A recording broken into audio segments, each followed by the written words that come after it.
네, 학스 시청자 여러분들 안녕하십니까? 저 시황 선생 시즌 2 더욱 날카로운 투자 전략하고 시황 전략으로 여러분과 만나고 있습니다. 네, 지난주 제가 굉장히 중요한 이야기들을 많이 했는데요. 이번 주 굉장히 적중률이 굉장히 높습니다. 네, 그대로 시장에 반영이 되었고 그 사이에 어떤 일이 발생했는지 그리고 오늘 사실 금요일 날 장 마감하고 이 방송을 녹화를 하고 있는데요. 오늘 굉장히 좋았습니다. 네, 이 추세가 과연 다음 주에도 이어질 것인가 여러분들 굉장히 궁금하시죠? 네, 사실 저는 오늘 오후장은 여러분들 HTS 보지 마세요. 자꾸 매수 버튼, 아니 매도 버튼을 누르고 싶을 그런 게 들리겠죠? 그러지 마시고 차라리 주말에 무엇을 할 것인가 이런 생각하시면서 차라리 HTS 꺼두라고 말씀드렸습니다. 네, 지금은 함부로 매도 버튼 누르면 안 될 때다. 이렇게 말씀드리고 싶고요. 왜 그런지 아직까지 좀 헷갈리다 그러신 분들은 방송 끝까지 보시고 그리고 또 오늘 꼭 올라갈 수밖에 없는 또 그런 또 종목들이 있습니다. 제가 또 짚어서 말씀을 드릴 거고요. 시크릿 종목 드리겠습니다. 끝까지 시청해 주시고요. 노란톡 들어오셔가지고요. 시황 전략 또는 투자 전략 같이 하시면 좋을 것 같습니다. 네, 여러분들 반갑습니다. 저 시황 선생입니다.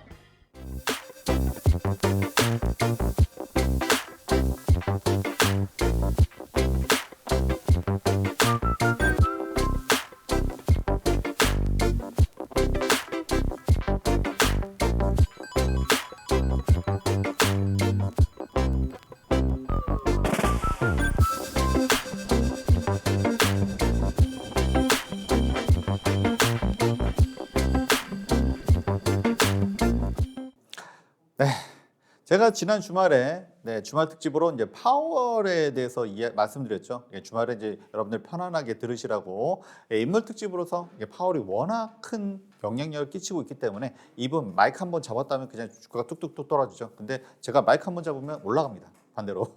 네. 그래서 제가 말씀드린 대로 이번 주에 엄청난 변곡점이 발생했습니다. 두 가지였죠. 중간 선거. 또 하나는 CPI. 근데 CPI가 사실은 제가 생각했던 것보다도 좀 더 잘 나왔습니다.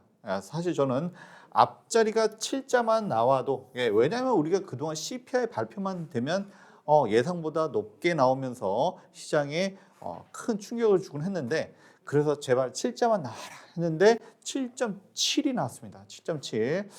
굉장히 저뿐만 아니라 미국 시장도 굉장히 놀랐던 것 같아요. 그러니까 우리 한테는 목요일 밤이 될 거고요.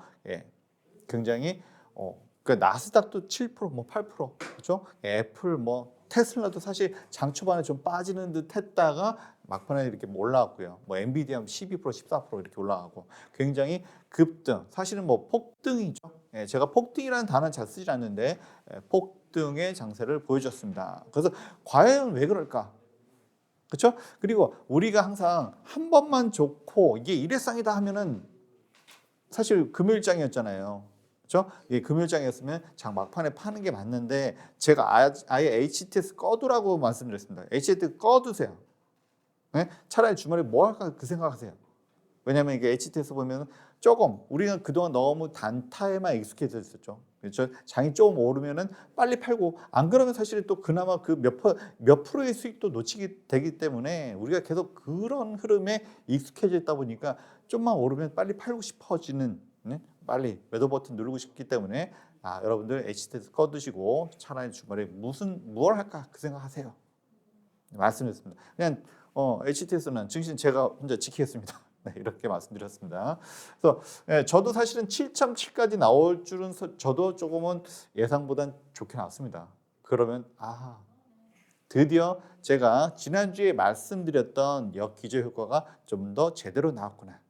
그리고 이것이 한 번만 그럴 것 같으면 진짜 금요일장 오후는 팔고 그다음 월요일 편하게 그쵸, 좀 비워두고 가야겠죠. 근데 저는 비우지 말고 차라리 꺼두라고 했습니다. 그래서 예상은 원래 7.9, 사실은 7.9도 아니었어요. 그렇죠? 이달 11월 초까지만 해도 8%대 얘기를 많이 했습니다. 8.02 뭐 이런 얘기 8.02, 8.2 이런 얘기가 8%대 얘기를 많이 했어요. 그리고 이것보다 더 높게 나올 수도 있다. 뭐 이런 굉장히 좀 시장이 혼란스럽죠. 누구 말이 맞는지 몰라요. 이렇기 때문에 여러분들이 판단하기 어려우시겠지만 제가 정확한 근거를 대어 드렸습니다. 지난주에. 그래서 뭐 예상은 그러니까 CPI 발표 그러니까 중간 선거를 전후해서 갑자기 8%대에서 7.9 얘기가 나오기 시작하더라고요. 예. 저는 뭐 지난주에도 7자 나오면 좋다라 말씀드렸었고 그리고 전월 대비는 0.4% 올랐어요. 근데 작년 대비해서는 내려갔습니다. 그리고 이제 근원 CPI도 이제 근원 우리가 요즘 또 근원 CPI 또 많이 보죠. 그래서 이것도 사실은 서프라이즈인데 6.6 그러니까 6.5를 예상했다 6.3 근원도 많이 내려갔어요. 근원에 제가 지난주에 뭐라고 했죠? 주거비 또는 인건비, 서비스 이런 거에 중요하다고 했죠. 그래서 왜 이것이 이렇게 됐는지 그리고 한 번만 이렇게 서프라이즈 나오고 그다음에 안 좋으면 또 이렇게 다시 증시 안 좋아지는 거 아니야? 걱정이 많으셨을 텐데 제가 그 걱정을 덜어드리도록 하겠습니다. 네. 그래서 제가 지난주에 이거 뭐 방송 내용입니다. 그때 캡처한 건데요. 이게 파월은 도대체 왜 그럴까? 그렇죠? 작년 11월 22일부터 나스닥이 계속 쭉쭉쭉쭉 빠졌습니다. 그리고 파월이 그렇죠? 마이크 한 번만 잡았다면 쭉쭉쭉쭉 빠지는 흐름이 계속 이어졌습니다. 계속 왜 이럴까? 그렇죠? 제가 두 가지 이유를 들었습니다. 물론 중간 선거, 불확실성, 정치적인 어떤 불확실성. 그래서 중간 선거 이후에 장이 올라간 경우가 많다고 합니다. 근데 거꾸로 보시면 중간 선거 이전에는 장이 빠졌다는 얘기도 되거든요. 도대체 중간 선거 이전에 왜 그렇게 자꾸 증시가 빠질까요? 그렇죠? 미국은 여러분들이 알다시피 공화당하고 민주당 양당 거의 양당제입니다. 물론 다른 당도 있긴 있어요 소수. 근데 거의 양당제이기 때문에 누가 다음 대통령 선거에서 이길지 그리고 의회를 누가 입법기관이 의회를 누가 장악할지 굉장히 치열한 싸움을 하겠죠. 그러다 보니까 증시가 눌리는 경향이 좀 있는 경우다라고도 얘기할 수가 있습니다. 그래서 중간 선거가 지나고 나면 그런 불확실성이 사라지고 그다음부터 증시가 다시 올라가는 흐름이 보통 그렇게 이어집니다. 이번에도 사실은 이게 그리고 또 CPI 우리가 또 인플레이션이 중요하죠. 이게 우연일지는 모르겠지만 중간 선거의 불확실성 누가 이겼다 졌다가 문제가 아니라 중간 선거가 일단 끝났어요. 정치적 의도 좀 배제할 수 있기 때문에 끝나고 나서 CPI가 그렇죠? 우리가 그동안 어떻습니까? CPI 발표만 나면 계속 예상보다 높게 나왔다고 하면서 주가를 눌렀었죠. 근데 중간 선거 지나고 딱 나니까 예상보다 좋게 나왔습니다. 이게 우연일 수도 있습니다만 이거는 뭐 아무도 알 수가 없습니다. 그렇죠? 우리가 뭐 FBI도 아니기 때문에 정확히 알 수는 없어요. 알 수는 없는데 어쨌든 우연치고는 딱 기막힌 타임이다. 그래서 제가 지난 주말에 말씀드렸죠. 변곡점, 중요한 변곡점이 발생할 수 있다. 변곡점 발생할 수 있다. 특히 7%대 나오면은 진짜 시장 변한다. 말씀을 드렸습니다. 근데 제가 예상했던 것보다도 더 높은 7, 7, 그렇죠? 7이 2개 들어갔네요. 저 행운의 7, 2개가 들어갔습니다. 그래서 제 예상보다 더 좋게 나왔습니다. 그래서 이제 시장이 좀 바뀌었습니다. 그렇죠? 그래서 아까 제가 이제 CPI 효과라고 말씀드렸는데 사실 예전에는 어떻습니까? CPI 발표 나면 증시가 폭락을 하락을 했습니다. 그런데 지난달 요 나스닥의 최저점을 갱신한 날이 10월 13일이었어요. 10월 13일 날 그날 사실 CPI 발표가 있었던 날입니다. 그때는 어떻냐? 이렇게 쭉 내려갔다가 올라왔죠. 사실은 예상보다 좋지 못했습니다. 그렇죠? 중간 선거 바로 전달이죠. 그렇기 때문에 좋지 못했습니다. 내려갔다가 밑에서 누군가 받아먹고 사실 마이너스 4%까지 빠졌는데 사실 어떻습니까? 굉장히 분위기 안 좋았죠. 누구나 더 내려갈 것이라고 시장의 전반적인 지배적인 분위기는 그러했습니다. 더 내려간다, 더 깨진다. 거기에다가 CPI 결과까지 좋지 않았으니까 내려가는 게 당연하다라고 볼 수가 있었겠죠. 거의 뭐 체념하다시피 그랬는데 마이너스 4%대에서 갑자기 누군가가 받아서 먹고서 올렸습니다. 그래서 시장에서는 그 당시 이거는 가장 미친 짓이다. 이런 이야기도 나왔고요. 그래서 제가 그때 어떤 이야기를 했냐면은 이거 진짜 반등일 가능성이 높습니다. 가짜가 아니라 그렇죠? 진짜다 이거. 그러니까 가장 누구도 예상치 못한 상황에서 굉장히 급등이 나왔어요. 그래서 누군가는 다는 아니겠지만 그동안 공매 세력 중의 일부가 이것을 쇼커버하면서 받아서 올렸다. 그리고 하필이면 CPI 때 시장이 또 한번 박살이 나는 그런 상황에서 누군가가 그래서 저는 참 제가 월스트리트에 있었다고 하면 진짜 이 사람 대단히 천재적이다 누군가. 모든 공매 세력은 아닙니다. 일부는 아직도 공매를 하고 있을 거예요. 그렇지만 일부겠지만 받아먹고 올렸습니다.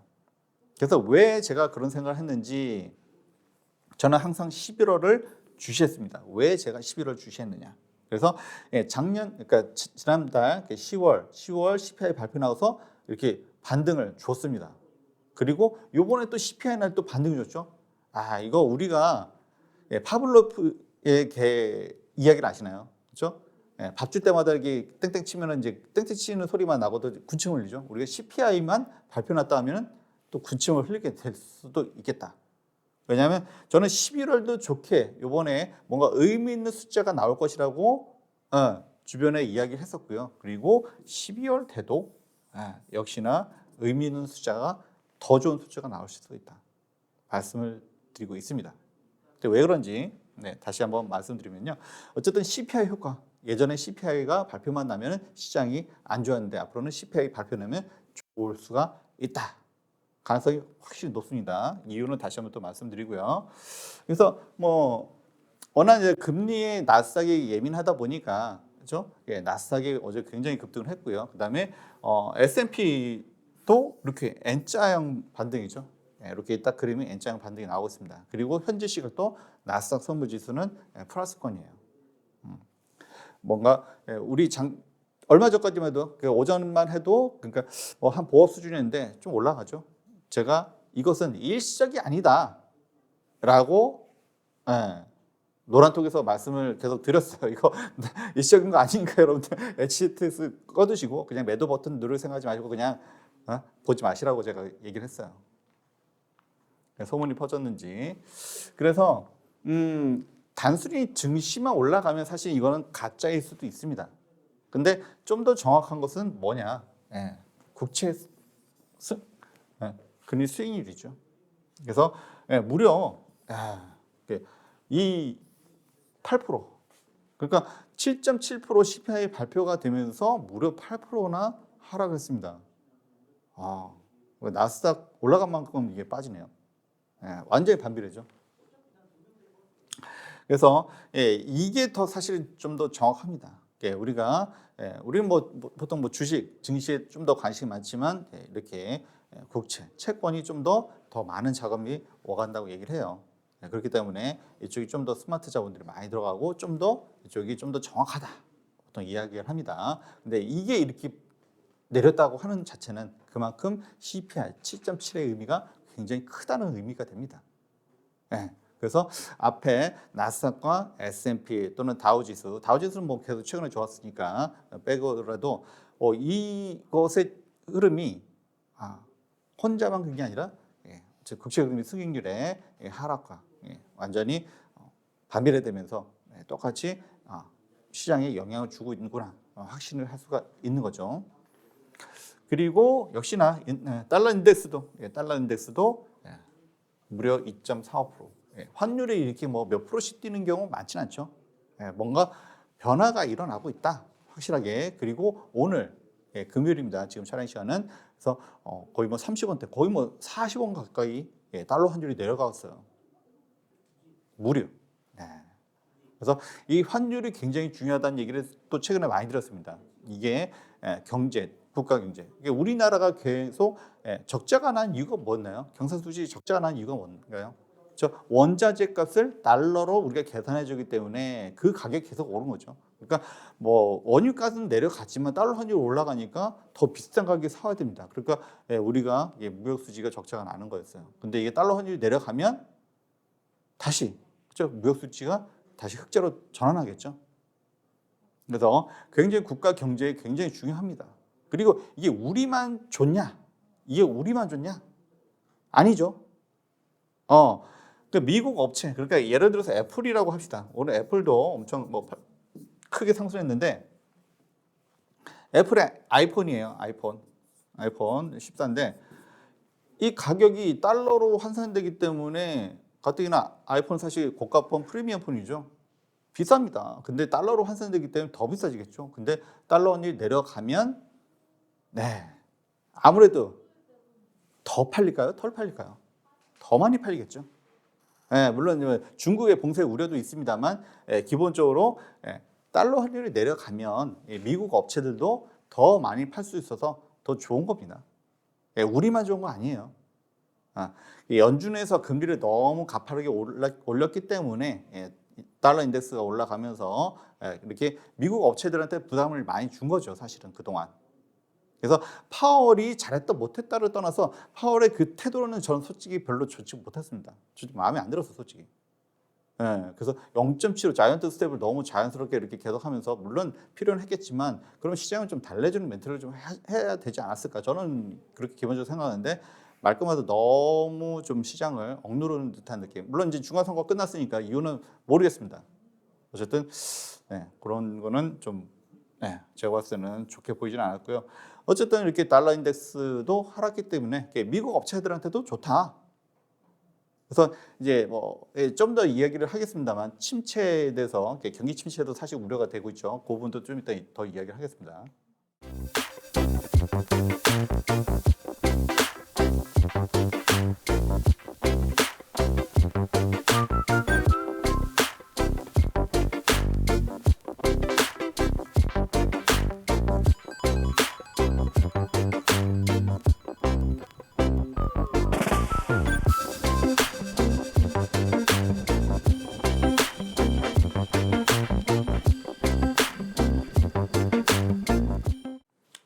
그래서 오늘 반등 추세 결국에는 CPI가 발표 나서 이렇게 굉장히 폭등을 했습니다. 근데 이게 일회성이면 한번 딱 좋고 말면은 사실은 우리 주말 금요일 주말인가 털고 갔어야죠. 근데 저는 아예 HTS 꺼두라고 말했습니다. 이게 일회성이 아니라고 저는 말씀을 드린 거죠, 사실. 그래서 그 근거는 지금 인플레이션이 계속 더 잡힐 것인가 라는 게 첫 번째고요. 그다음에 고용지표. 사실 고용지표가 연준에서 그 금리를 계속 올리는 근거가 되기도 했죠. 그거랑 그다음에 경기 침체. 사실 경기 침체. 인플레이션은 물가는 잡히는데 경기 침체는 사실은 기업의 매출과 영업이익이 낮아진다는 의미이기 때문에 별로 또 좋은 의미는 또 되지 않습니다. 그래서 이게 세 가지가 참 이게 잘 잡힐까라는 거. 그것을 한번 또 생각해보는 그런 시간을 좀 가지려고 하는데요. 일단은 이번에 CPI가 잘 나왔던, 그러니까 하락했던 첫 번째 이유는 물론 여러 가지가 있습니다. 근데 제가 지난 주말에 역기저 효과라고 말씀드렸어요. 그래서 작년 10월부터 5%대에서 이때는 일시적이 했는데 6% 갑자기 8% 이렇게 막 올라간다 했죠. 이때부터 급등을 했어요. 그렇기 때문에 그래서 작년 10월이기 때문에 이제 11월 발표, 요거는 12월 발표겠죠. 근데 계속 올라갔습니다. 그렇죠? 언제까지? 4월, 5월, 6월까지. 6월까지 계속 올라갔어요. 그러면은 향후에도 어떻습니까? 웬만큼 오르지 않고서는 엄청나게 올라가서 오겠죠. 그래서 다음 달 이제 이거 이제 11월인데 그러니까 12월에 발표됩니다. 그 6.8%예요. 그렇죠? 0.포인트가 0.6포인트가 더 올라갔어요. 그만큼 역기저 효과가 있다. 그렇기 때문에 수치적으로는 낮아질 수밖에 없다. 이게 첫 번째이고요. 그래서 어쨌든 이게 제가 사실 방송을 조금 쉬었었죠. 쉬면서 시간이 있어서 그리고 이제 항상 고민을 좀 안 했습니다. 왜 CPI가 유가도 잡히고 뭔가 원자재 가격도 잡히고 막 식량 이런 것도 잡히는데 왜 안 내려갈까? 그래서 이제 세부 항목별로 이렇게 보면서 보니까 작년 여기 10월부터 이렇게 많이 올라더라고요. 그게 또 11월 발표되죠. 그래서 이번 올해 11월부터는 이게 역기저 효과로 잡힐 수 있겠구나. 그래서 거기서 제가 착안한 겁니다. 근데 저만 그런 생각을 했을까요? 알고 보면 어렵지 않을 수 있는데 저만 그런 생각을 했던 건 아닌 것 같아요. 아까 10월 13일 날 그래서 나스닥이 빠졌을 때 들어올린 세력들이 있죠. 거기도 똑똑한 사람 많잖아요. 그래서 똑똑하고 돈도 많아. 그러니까 그런 세력들은 이럴 때 진짜 큰 장을 보는 거죠. 그래서 요 이제 11월에 이렇게 좋게 나왔습니다만 일회성이 아니다. 그래서 수치는 낮아질 것이다. 엽기적 효과고요. 첫 번째는 그 근거를 하나 댈 수가 있고요. 두 번째는 주택 가격이 지난 주말에도 보여드렸습니다. 주택 가격이 꺾이고 있죠. 그래서 금리를 지금 당장 연준에서 내리지는 않을 거예요. 유지할 거예요. 속도를 조절한다 뿐이지 다음에 뭐 자이언트 스텝은 일단 말이 안 되고 그래서 빅 스텝 또는 뭐 제가 볼 때는 솔직히 뭐 베이비 스텝으로 한두 번 더 해도 그렇게 가도 되지 않을까? 물론 그 제 생각입니다만 그렇게 해도 그냥 유지만 해도 살짝만 조금만 놀려도 지금 금리를 확 내리지 않는다고 하면 모기지가 더 높죠. 그렇기 때문에 주택 가격이 내리고 이거는 더 늦게 반영이 된다고 했어요. 그래서 제가 아직 뭐 제 세부적인 요까지는 보지 못했습니다만 이 부분까지 반영이 된다고 하면 12월에는 사실은 더 내려갈 확률이 있습니다. 그래서 12월에는 그러니까 지금 7.7이었죠. 7.5 내지는 7% 초반. 뭐 6%대까지 너무 많이 간 걸까요? 어쨌든 7%대 초반, 7% 초반 정도, 7.5에서 7%이 사이가 좀 나오지 않을까 싶어요. 왜냐면 그렇죠? 지금 요거 그러니까 주택 가격 지수도 계속 내려가고 있고 계속 최근에 꺾이고 있다고 했죠. 이거는 더 늦게 반영이 된다고 했어요. 근데 반영은 될 것이다 말씀드렸고 그리고 이게 그렇죠?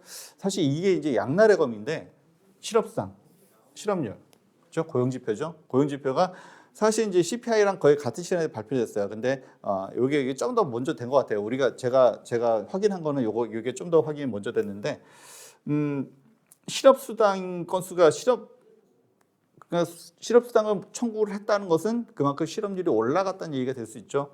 예상보다 올라갔습니다. 그래서 이게 good is bad, 좋은 게 안 좋은 거고 bad is good, 안 좋은 게 좋은 거다. 그러니까 실업률이 사실 올라간 거면은 개인적으로는 좀 미안한 일이고 안 좋은 일이죠. 근데 이제 워낙 이제 실업률이 올라가야 인건비도 인건비가 내려간다기보다도 인건비의 상승이 좀 멈춘다. 이제 이 정도 개념을 보시면 좋을 것 같은데 일단은 예상보다 이거 이상하죠. 중간 선거 딱 지나고 나니까 수치가 예상보다 좋아요. 중간 선거 전까지는 예상보다 안 좋았어요. 그죠? 역시 중간 선거 그러니까 의회 다수를 차지하기 위한 또는 다음 대선을 준비하기 위한 치열한 물밑 싸움이 벌어지다 보니까 경제가 조금은 안 좋을 수도 있다라는 좀 생각을 할 수밖에 없었고요. 그다음에 중간 선거 이후로 시장이 올라간다는 것은 그만큼 불확실성이 해소가 됐으니까 기가 막히게 중간 선거 지나고 나서 수치가 갑자기 좋아졌습니다. 왜 그전에 안 좋았을지 그건 제가 알 수 없고요. 어쨌든 이 부분도 그렇죠? 반영이 된다고 하면 그러니까 CPI 수치도 그러니까 지난주에 제가 말씀드렸죠. 주거비 차지하는 근원 CPI에서 차지하는 비중이 큰 거주비, 주택 관련이 됐겠죠. 근데 이게 늦게 반영이 되는 게 좀 아쉽다라고 말씀드렸습니다. 근데 계속 반영이 된다. 그다음에 엽기적 효과 그리고 실업수당 그렇죠? 요 부분 그리고 최근에 여러분들 이제 뉴스를 많이 접하신 분들은 아시겠지만 테슬라 그렇죠? 일론 머스크가 트위터를 인수하면서 임원들을 많이 감원했죠. 실업률이 물론 그거 하나만 가지고 많이 올라갔다라고 말을 할 수는 없지만 최근에 메타 그렇죠? 옛날에 페이스북이죠. 그죠? 메타에서 메타 주가가 워낙 메타 보니까 거의 코로나 최저 바닥보다 더 밑으로 내려갔습니다. 엄청 많이 빠졌죠. 근데 최근에 좀 반등을 했는데 이유가 메타 감원. 드디어 이제 이런 성장 기업들이 고금리를 버티지 못하고서 이런 감축에 나섰구나. 그럼 실업률이 올라가겠죠, 그죠?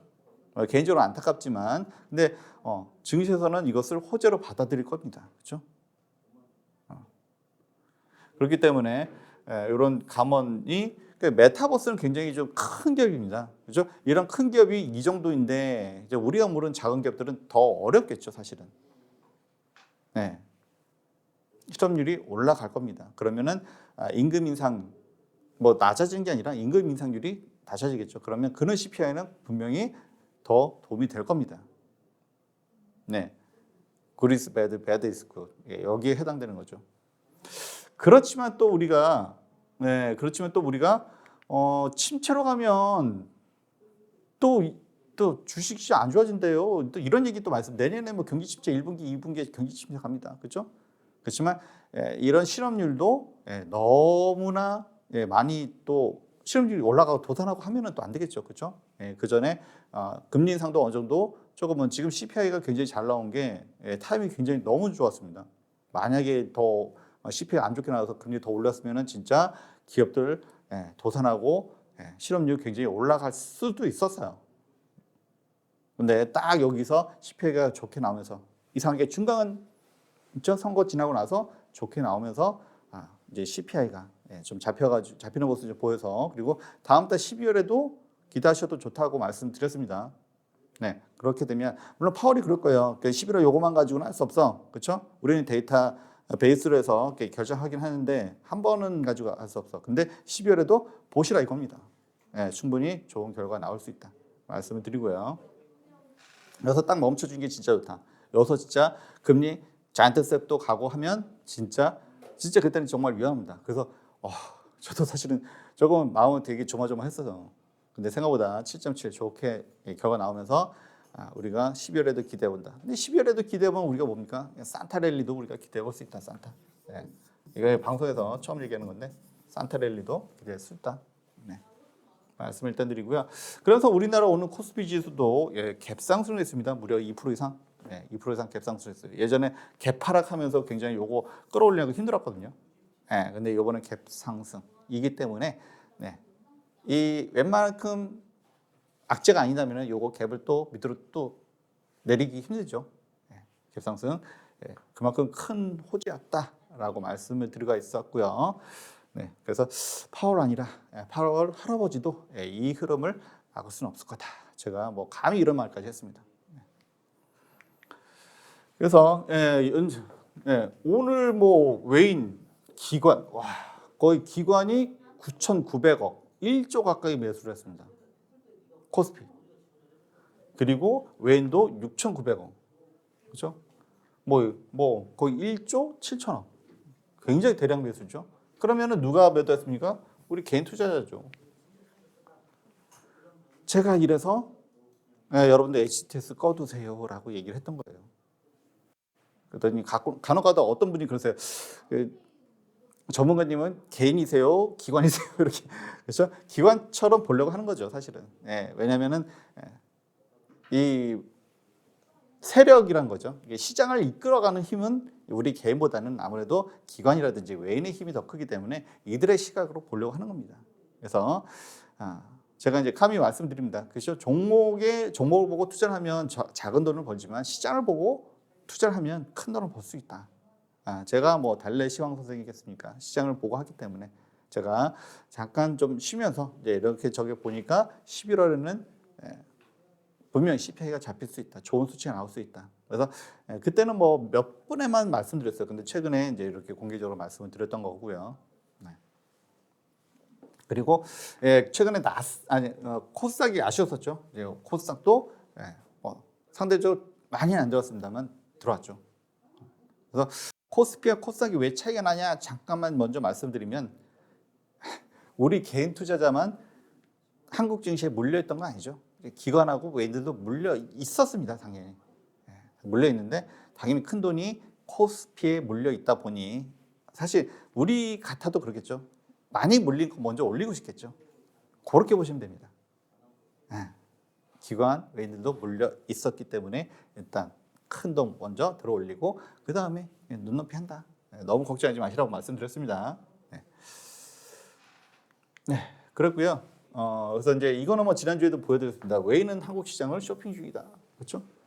워낙 강달러였기 때문에. 그래서 사실 어제 조금 이제 외인하고 기관이 좀 매도로 그동안 계속 수급이 있었죠. 제가 워낙 또 수급을 중요시 여기기 때문에 어제 1,000억 정도. 근데 사실 1,000억 정도 큰 게 아니었어요. 제가 마감하고 나니까 다행히 크게 매도는 안 했네. 그죠?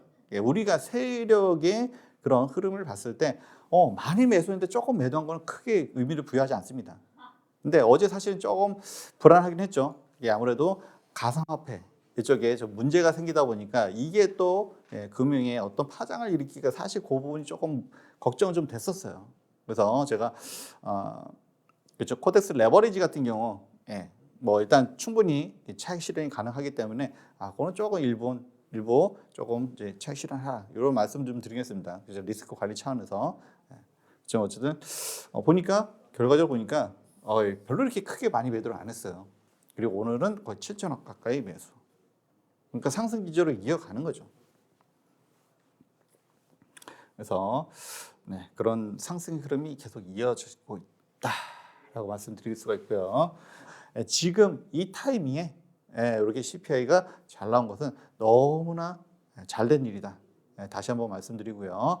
오늘 진짜 이게 무슨 일이냐 또는 오늘 매도했어야 되나 막 되게 고민이 많으실 거예요. 주말에도 내가 매도를 했어야 됐나 금요일 날 이러신 분들 계실 텐데 매도 안 하신 분들 잘하셨다라는 일단 말씀드리고 싶고요. 이게 일회성은 아니다. 향후 좀 추가적인 상승 또는 산타 랠리까지도 기대할 수 있다. 왜냐하면 12월에도 CPI는 좋게 나올 거니까. 그래서 그러니까 10월, 11월, 12월 CPI 발표만 나면 증시가 상승하는 그런 흐름이 나올 수도 있다. 그래서 제가 CPI 효과라는 말까지 만들어 봤습니다. 그래서 여러분들의 어떤 궁금증이 좀 풀리셨다고 하면 이렇게 노란톡으로 들어오셔가지고요. 그래서 제가 이제 실시간으로 어떤 시황. 그래서 저랑 하면은 다들 이렇게 편안하다고 말씀하세요. 제가 워낙 시황 같은 경우는 정확하게 분석을 해서 올려드리기 때문에 제가 뭐 장 전에도 또는 장 마감 후에도 또는 장 중에도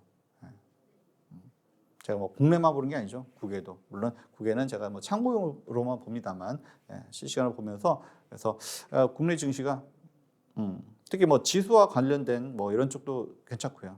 그래서 들어오시면 좋은 여러분들이 판단하실 때 좋은 자료가 될 거예요.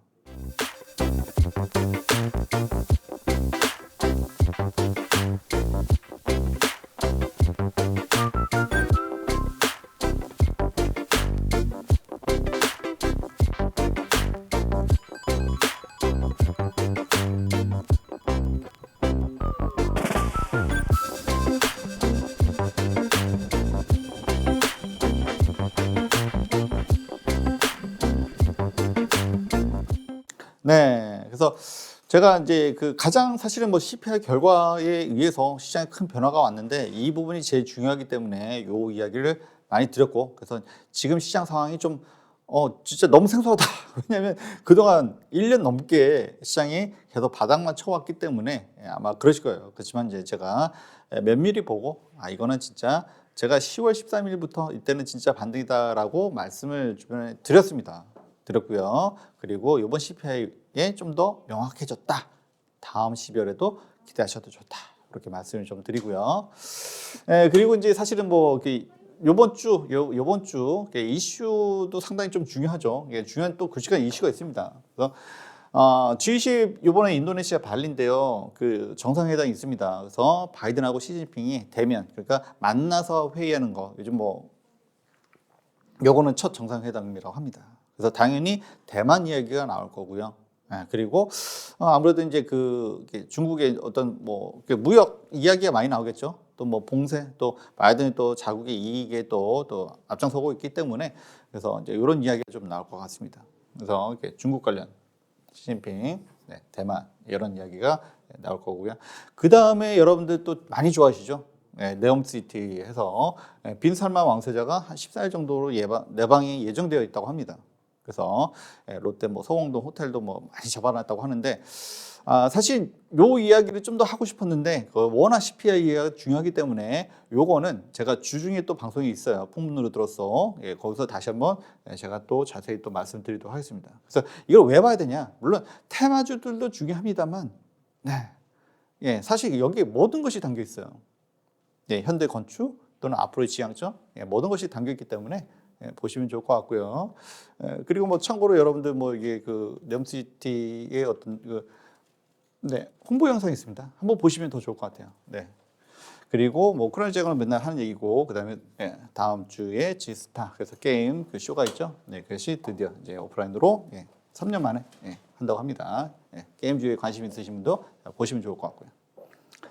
네, 그렇습니다. 그래서 제가 이제 그 변곡점이 발생을 하면 그래서 중간 선거가 있었고 그죠? 너무나 또 CPI가 그동안 CPI는 계속 우리한테 안 좋은 CPI만 오면 사실 이번에도 거의 그랬었죠, 사실은.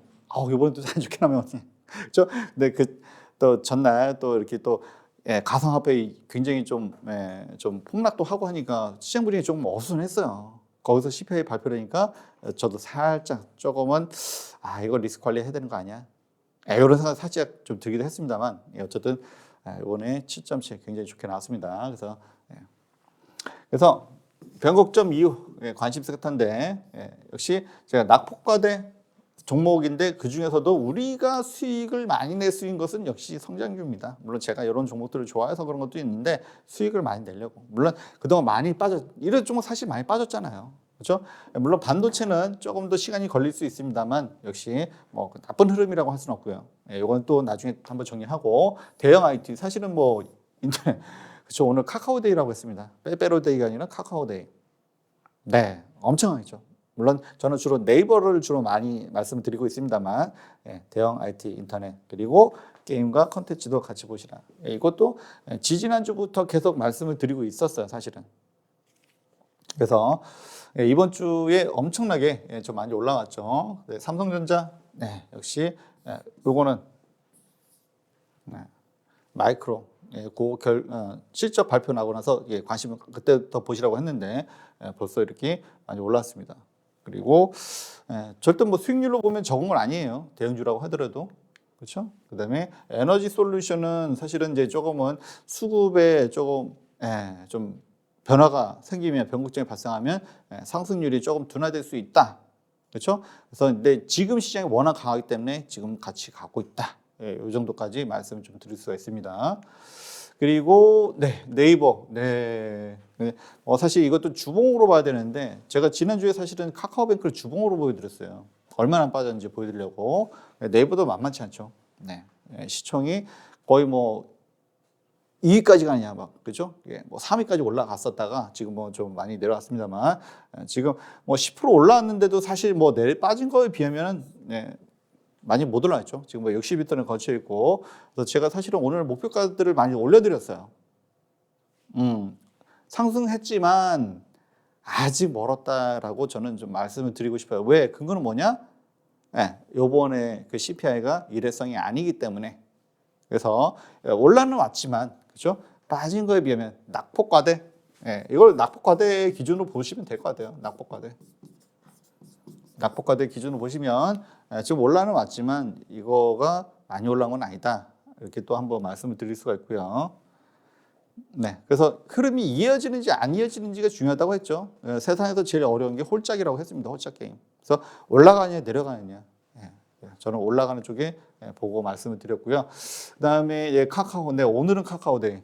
사실은 뭐 실적이 최근에 좋지 않으면서 잠깐 눕는다 했더니 오늘 15% 역시 둘 다 60선을 거쳐 있어요. 그래서 만약에 이제 뭐 12월에도 좋다라고 하면 카카오도 아마 저만 그렇게 보는 게 아닐 거예요. 그렇기 때문에 오늘 큰 상승이 나오지 않았나 이렇게 말씀을 드릴 수가 있고요.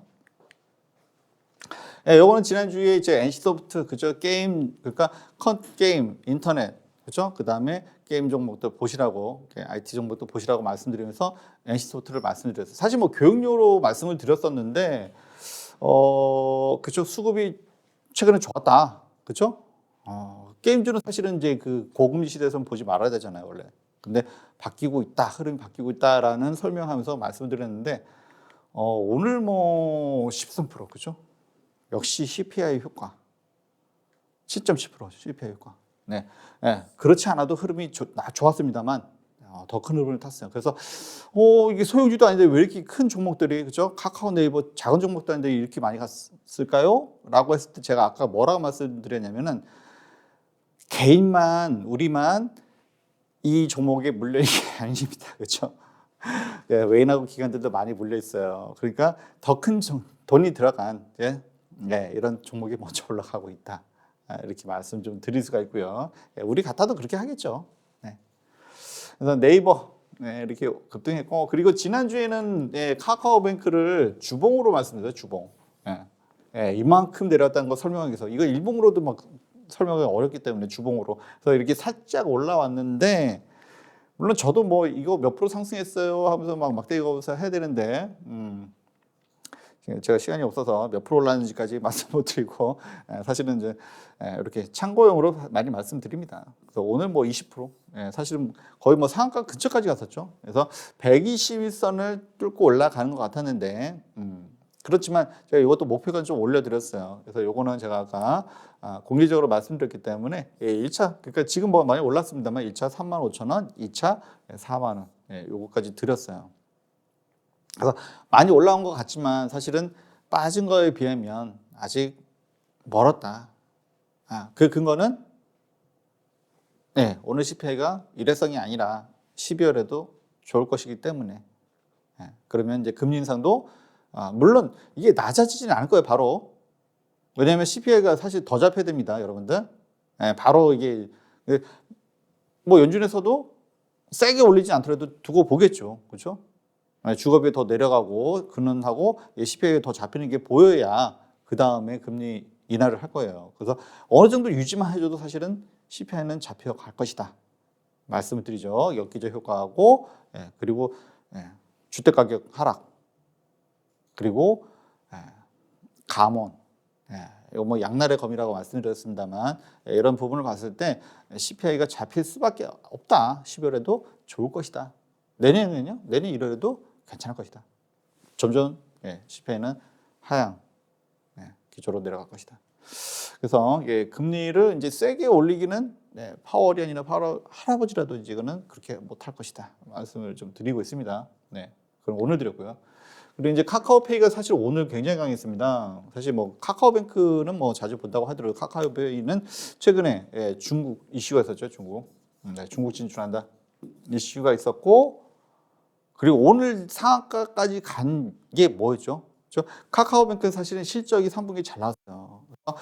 이렇게 낙폭이 과대했는데 카카오이기 때문에 못 갔던 종목들이 뭔가 호재가 하나씩 나와서 그 낙폭이 컸기 때문에 반등도 세게 나왔다.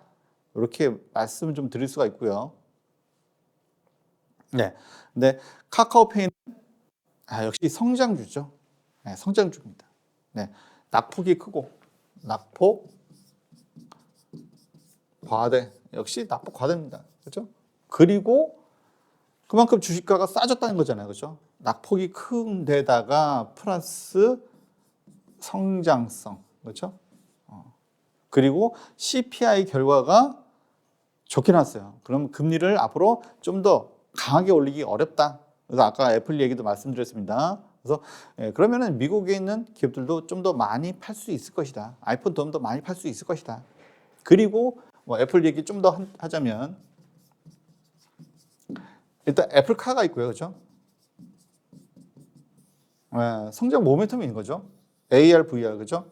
AR, VR, 요거 메타버스 쪽으로 성장 모멘텀이 있는 거예요. 그렇기 때문에 이 회사들이 빠졌다가도 다시 올라가는 겁니다. 그래서 카카오페이는 오늘 뭐가 있었나요? 그렇죠? 중국, 어제는 중국, 그다음에 오늘은 CBDC. CB는 센트럴뱅크죠. 중앙은행입니다. DC는 디지털 캐시예요. 디지털 캐시, 현금, 가상자산.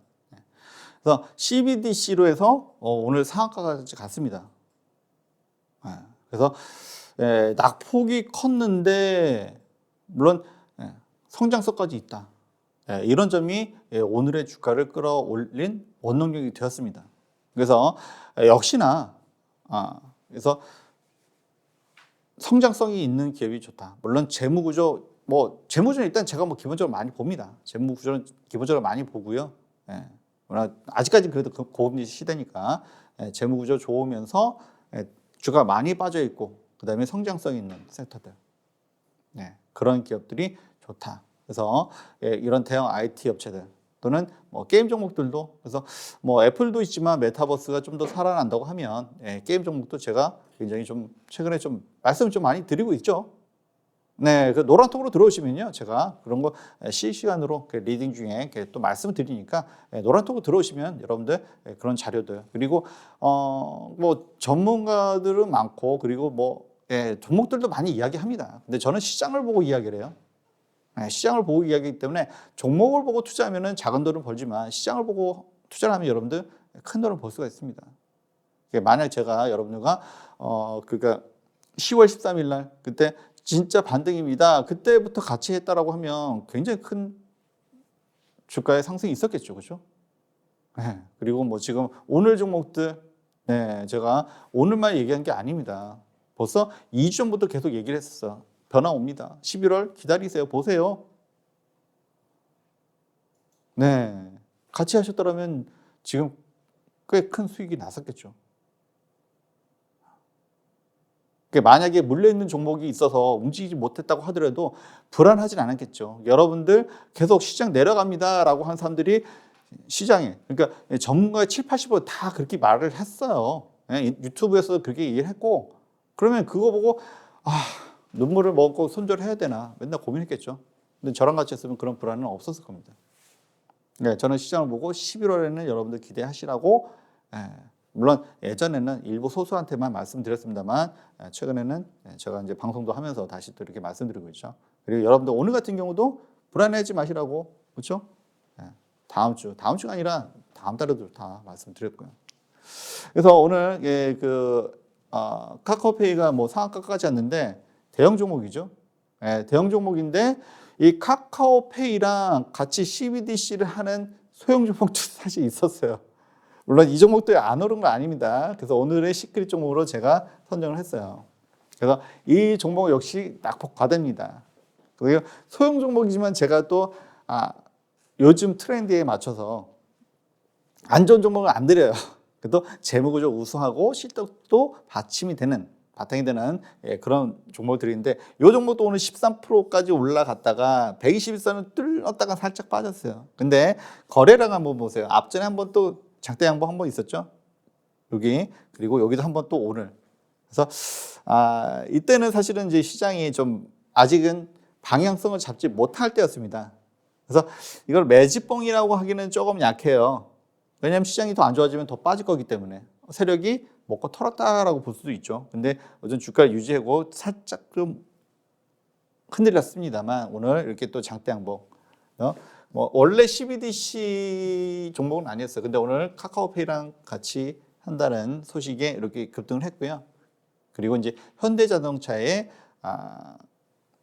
자율주행과도 약간 관련이 될 수 있겠네요. 그래서 여러분들 내비를 자동 업데이트 해주는 거 있죠. 그런 거 합니다. 그렇기 때문에 매출이 현대자동차로 하기 때문에 어떻게 보면 또 자율주행과 연결될 수도 있는데, 그죠? 실적이 나옵니다. 그죠?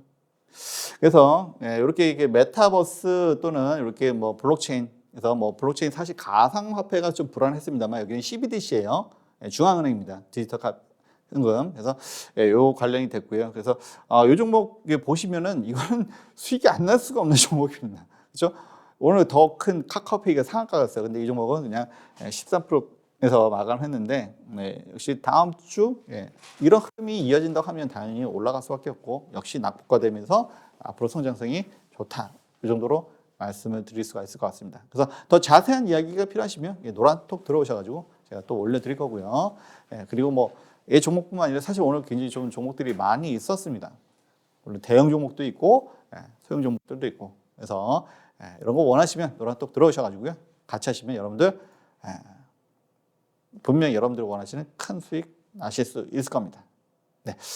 제가 좀 더 예전보다 좀 더 우연하게 이제 팍스 TV 틀었다가 제가 나온 거 보고 이제 들어오셨다는 분도 요즘 많이 계시더라고요. 그래서 뭐 예전부터 알고 계셨던 분도 계시지만 제가 이제 예전보다 훨씬 더 쉬면서 좀 더 연구를 좀 많이 했고요. 사실은 분석도 많이 하면서 좀 더 날카롭게 여러분들 시장도 더 확실하게 분석을 하고, 그다음에 투자 전략도 확실하게 만들어 드리고 있으니까 믿고 들어오시면 좋을 것 같습니다. 저 시황 선생 시즌 2, 저 반지혁 대표고요. 그리고 여러분들 함께 많은 시간 나눴으면 좋겠습니다. 주말 잘 보내시고요. 여러분들 편하게 제 방송 보면 다들 편하시다고 하더라고요. 감사합니다. 잘 뵙겠습니다.